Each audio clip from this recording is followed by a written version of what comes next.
Saya sekarang mau bertanya dalam topik ini. Di dalam visi dan misi Anda disebut kalau rasio pajak dinaikkan menjadi 23%.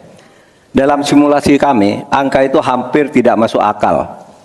Karena pertumbuhan ekonomi bisa 10. Padahal selama ini pertumbuhan ekonomi 5-6 gitu.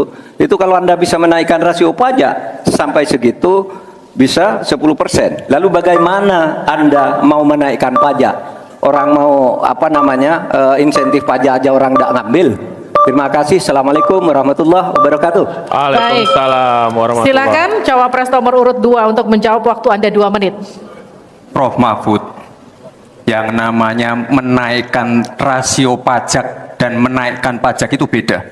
Satu, gimana caranya menaikkan penerimaan pajak atau menaikkan rasio pajak? Saya tadi sudah bilang di segmen sebelumnya, kita akan membentuk badan penerimaan pajak dikomandoi langsung oleh Presiden, sehingga akan mempermudah koordinasi dengan kementerian-kementerian terkait.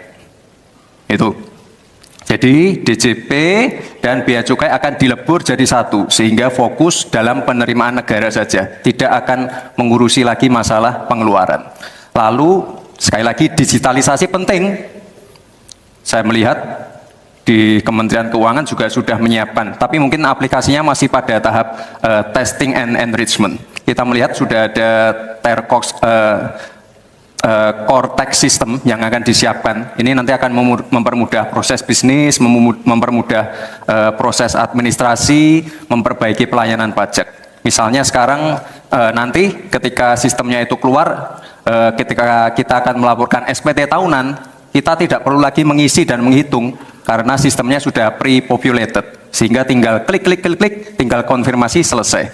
Mempermudah. Lalu untuk masalah pertumbuhan ekonomi, Pak, tadi saya bicara masalah hilirisasi, bicara masalah investasi. Sekali lagi, Pak, tadi saya baru bicara masalah nikel, kita belum bicara masalah tembaga, boksit, timah, tembaga, bioetanol, bioaftur, biodiesel. Oh, kita kalau serius ya Pak ya, kita benar-benar bisa menjadi raja energi dunia Pak. Tapi kita harus serius dan harus fokus dan harus ada keberlanjutan dan penyempurnaan. Matur nuwun Prof Mahfud. Harap tenang, kita lanjutkan. Kita beri kesempatan kepada Bapak Mahfud MD untuk menanggapi. Waktunya 1 menit, silakan Ya, Bapak. Mas Gibran yang terhormat, apa sih perbedaan antara penerimaan pajak dan tax ratio? Anda bicara 23%, 23% dari apa ini? Kalau Anda bicara bahwa beda antara penerimaan pajak dan rasio atau tax rasio pajak.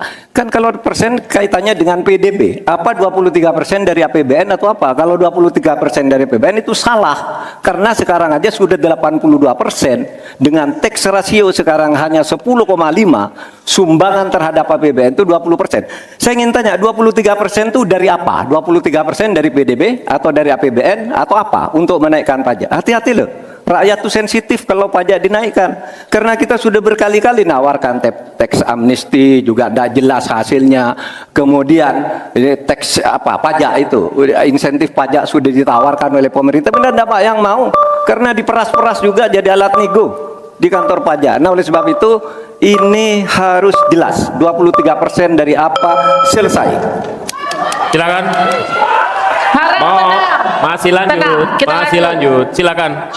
Pak, yang saya klarifikasi tadi adalah tax ratio dan menaikkan pajak, Pak. Itu beda. Kita ini tidak ingin berburu di dalam kebun binatang. Kita ingin memperluas kebun binatangnya. Kita tanami, binatangnya kita gemukkan. Artinya apa? Membuka dunia usaha baru.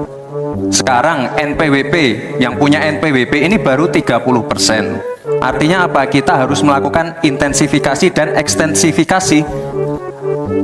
Saya tahu pasti pada negatif thinking. Kita tidak akan memberatkan UMKM yang di bawah omsetnya 500 juta, pajaknya 0. Pengen modal 200 juta, kur. tanpa agunan. Nggak ada yang memberatkan, Mbak. Terima kasih.